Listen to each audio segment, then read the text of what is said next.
స్వాతంత్ర దినోత్సవ కార్యక్రమానికి చేసినటువంటి జడ్కేఎస్ పాఠశాల హెడ్ మాస్టర్ నరసింహారావు గారికి, పాఠశాల ఉపాధ్యాయ బృందానికి,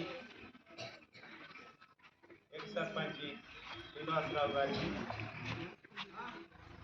మరి ఊరిలో ఉన్నటువంటి ప్రముఖులందరికీ, గ్రామ పంచాయతీ సిబ్బందికి, సెక్రటరీ గారికి,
అది మనం ఓపెన్ చేసి సంతోషిద్దాం. మన పాఠశాలలో 31/5/2025 తెలుగు సార్ రిలీడ్ అయినారు. వారి యొక్క స్థానం ఖాళీగానే ఉంది. అయినప్పటికీ కూడా 6 నుంచి 10వ తరగతి విద్యార్థులకి తెలుగు సబ్జెక్టు బోధన నిమిత్తం మన ఉపాధ్యాయులను తెలుగు బోధించాలని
Claro.